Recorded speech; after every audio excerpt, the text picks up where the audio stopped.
Olá, bem-vindo mais uma vez ao nosso estudo diário da lição da Escola Sabatina, oferecido pela editora adventista Sá Feliz.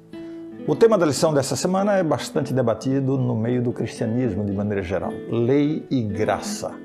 E nós vamos começar com o verso para memorizar da semana, que é Gálatas 2:21.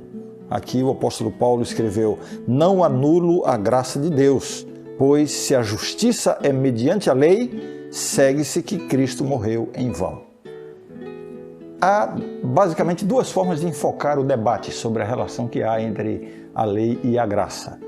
Por um lado, há os que colocam as duas em oposição, entendem que o Novo Testamento aboliu a lei de Deus e que somos salvos pela graça. Qualquer interposição ou esforço para guardar a lei, segundo essa maneira de ver, seria legalismo, e nos leva à condenação. No entanto, há outra forma de entender o assunto, e essa forma, na verdade, encontra muito mais apoio nas Escrituras.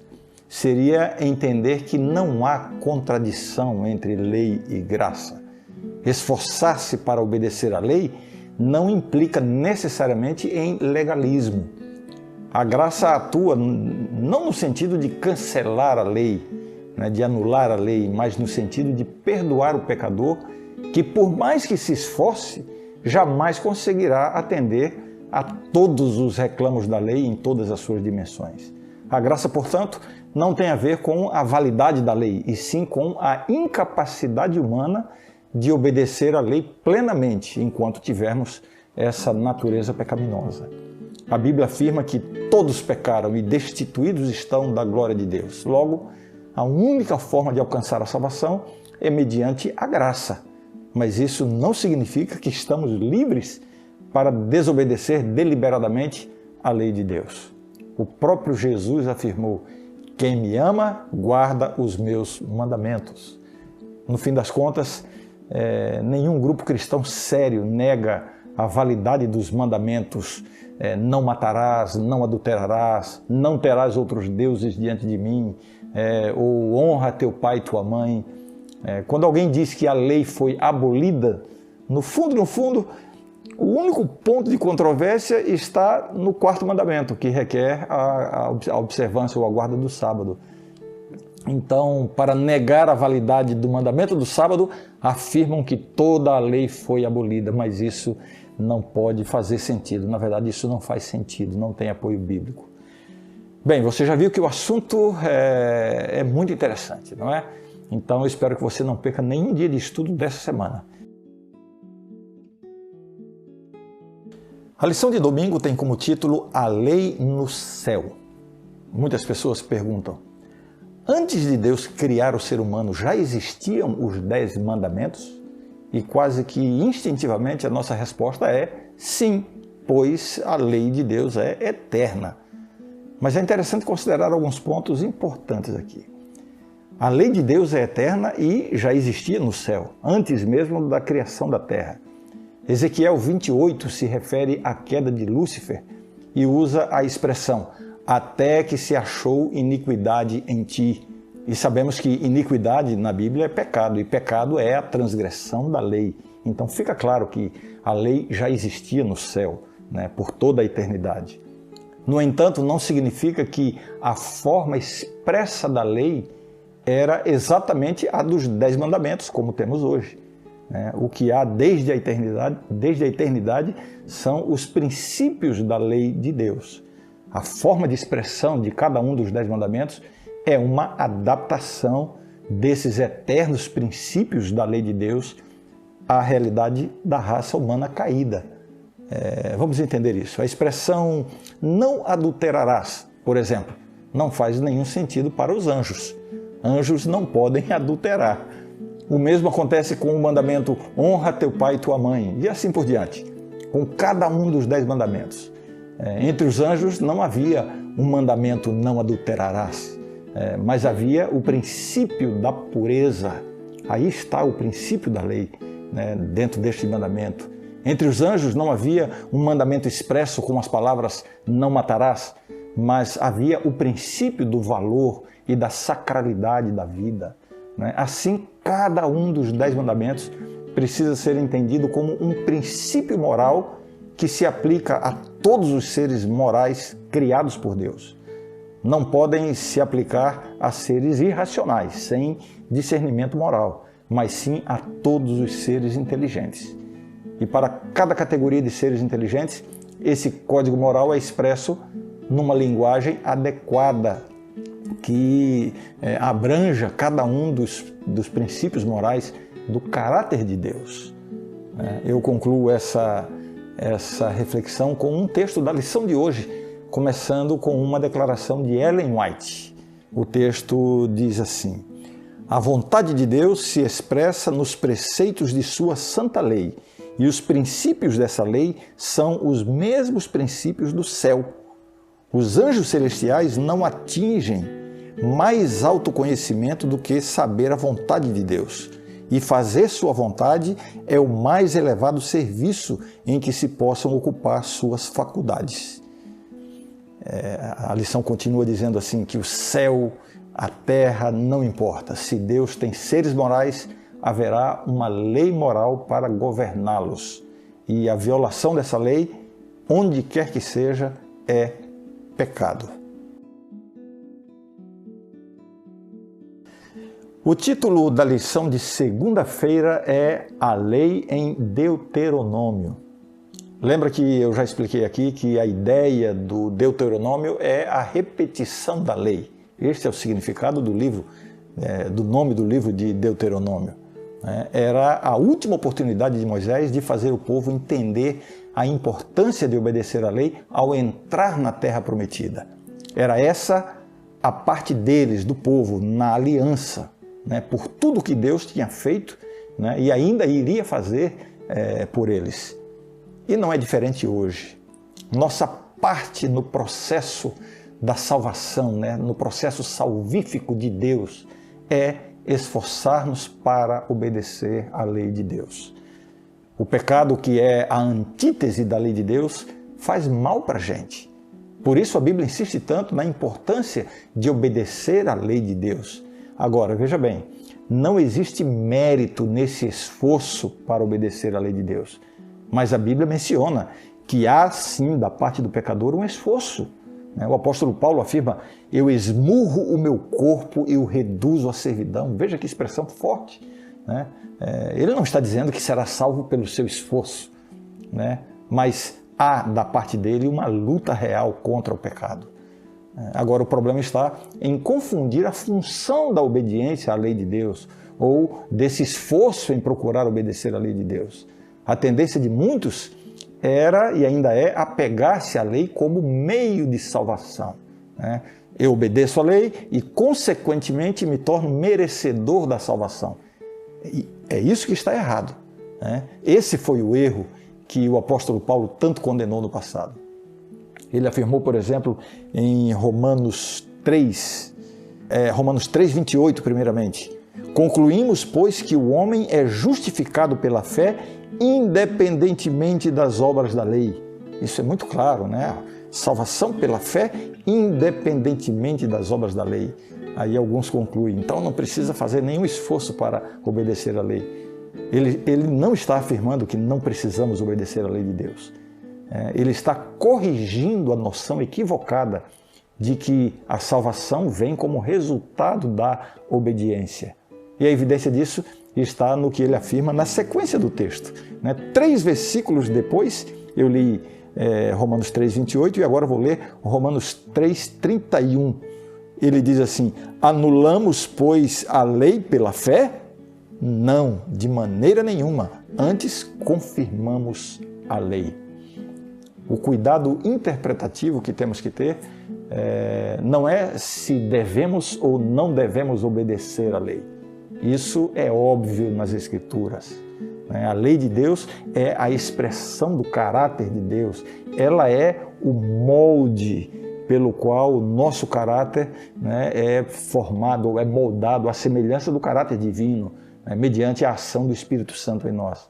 A questão é que a obediência faz parte de um processo, como eu diria, muito mais consequente do que causal. Obedecemos porque fomos salvos e não para sermos salvos. Esta é uma marca característica do povo de Deus em todos os tempos, inclusive ou especialmente nos últimos dias. A humanidade será dividida em duas categorias: os que estão do lado da lei de Deus e os que estarão contra essa lei. A lição de terça-feira tem como título Para seu bem, Letov Lak, em hebraico, uma expressão hebraica, né? Em Deuteronômio 10, há uma série de instruções e motivações para que o povo fosse fiel a Deus e obediente aos seus mandamentos. E a razão dada para isso é o que dá título à lição de hoje, Letov Lak. Eu não sei se a minha pronúncia está correta. Aliás, provavelmente não está. Eu não falo hebraico, né?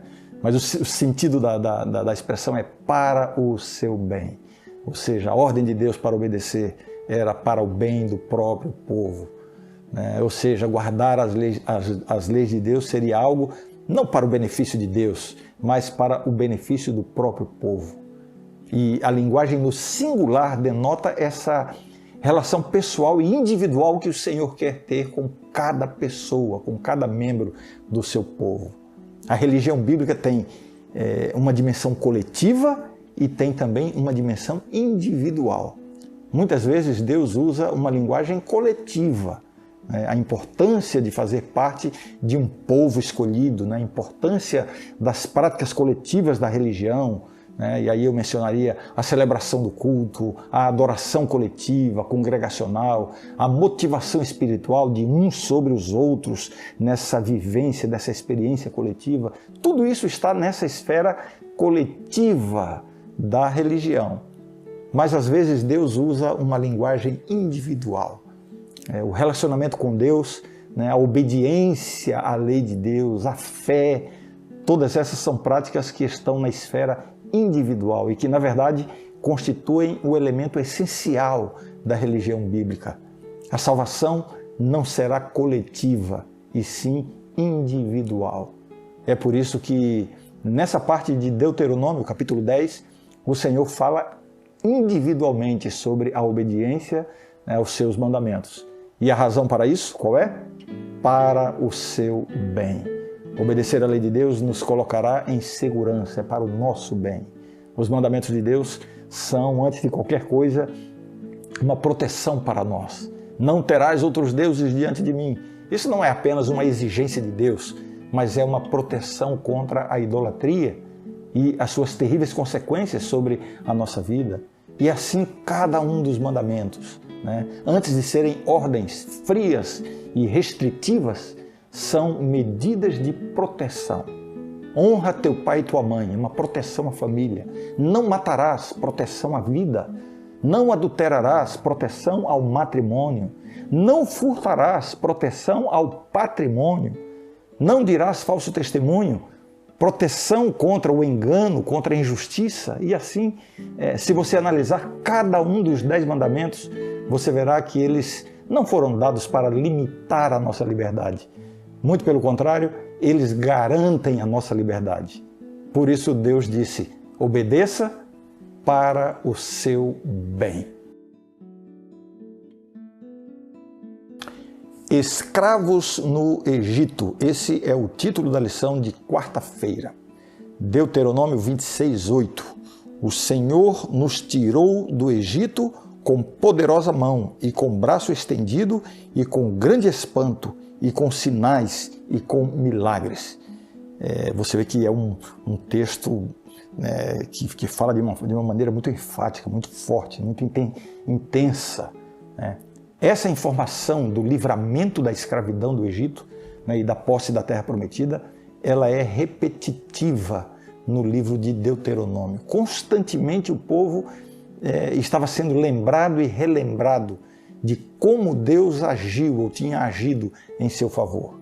Esse evento histórico, né, da libertação do Egito, mencionado ao longo do Antigo Testamento, é uma figura ou um símbolo da libertação da escravidão do pecado. A salvação pela fé em Cristo é o alvo representado, né, dessa história, né? A característica fundamental é que foi um ato completamente divino. Eu estou falando aqui da libertação do povo do Egito, representando também a libertação de cada pecador da escravidão do pecado. É um ato completamente divino. O povo não lutou por sua própria libertação. Eles não possuíam exércitos para fazer frente às forças egípcias. Eles não fizeram nada para merecer o livramento. Tudo foi um ato da soberana graça de Deus. E agora, em Deuteronômio, 40 anos depois da jornada pelo deserto, já prestes a entrar na terra prometida, Deus repete a condição do concerto feito com eles. Qual era a condição? Obediência às suas leis. Interessante é que na primeira vez que Deus dá as tábuas da lei, em Êxodo 20, o argumento do quarto mandamento para guardar o sábado foi referir-se a Deus como Criador. Já em Deuteronômio, na repetição da lei, o argumento do quarto mandamento foi a libertação da escravidão do Egito, sobre a qual eu estou enfatizando na lição de hoje. E aqui estão as duas razões elementares para a guarda do sábado. Primeiro, Deus como Criador. E segundo, Deus como libertador ou redentor. E esse mandamento, graciosamente, se aplicava a todos, homens, mulheres, nacionais, estrangeiros e até aos animais. Hoje nós guardamos o sábado com essa mesma motivação. Não fomos, estou falando nós hoje, a igreja, os membros da igreja, os membros do povo de Deus hoje, nós não fomos literalmente escravos no Egito, na nação do Egito, mas fomos escravos do pecado. E hoje, aqueles que já mudamos de exército, hoje já não servimos mais ao pecado como escravos do pecado. Temos sim as nossas lutas contra o pecado e a tentação, às vezes até caímos, mas não mais como escravos. Em Cristo nós fomos libertos da escravidão e da culpa. É por isso que o sábado não tem nada a ver com os rituais do Antigo Testamento. Ele tem a ver com a nossa experiência pessoal, atual, libertadora com Jesus. Guardar o sábado reforça em nós essa experiência e essa lembrança. Por isso o mandamento começa com lembra-te, lembra-te do dia do sábado. O título da lição de quinta-feira é Não por causa da sua justiça. A lição de hoje começa com uma frase que define tudo, O tema da justificação pela fé é central na religião cristã e bíblica. O que diz a Escritura? Abraão creu em Deus e isso lhe foi atribuído por justiça. Romanos 4:3. Esse tema parece que já está repetitivo na lição dessa semana, mas vale a pena repeti-lo mesmo, Primeiro, por causa da sua importância e segundo, porque muita gente não consegue entender ou aceitar plenamente essa verdade, Somos salvos pela fé independentemente das obras da lei, mas é importante obedecer à lei. Como funciona isso? É só compreender o objetivo do plano da redenção. Não se trata apenas de levar um grupo de pecadores arrependidos para o céu. Não é só isso. Trata-se também de demonstrar que a graça de Deus, além de perdoar o pecado, ela também transforma o pecador. Uns têm mais oportunidade do que outros para serem transformados por essa graça. O ladrão na cruz, por exemplo, que aceitou a Cristo, ele não teve tempo de desenvolver novos hábitos de vida, hábitos santificados, mas a sua mente foi renovada naquele momento pela graça de Deus. Se ele continuasse vivo, certamente começaria um novo estilo de vida dentro dos parâmetros da lei de Deus. Outras pessoas têm uma oportunidade mais ampla de serem transformadas por mais tempo. A redenção oferecida por Cristo envolve essa transformação. Além do livramento da culpa, a transformação do caráter. Mas a essência é a seguinte: a salvação se dá no momento em que aceitamos a graça redentora e não na medida em que obedecemos à lei. A nossa obediência, por melhor que seja, sempre será insuficiente para nos dar mérito para a salvação. Sempre e constantemente dependemos da graça da misericórdia, da obra de Cristo, né? Sua vida perfeita e sua morte expiatória na cruz. Dependemos disso. Nossa obediência será uma demonstração ou uma resposta de que nós já recebemos a salvação pela graça. Esta é a essência do Evangelho. A você, um grande abraço, muitas bênçãos e até amanhã. Tchau.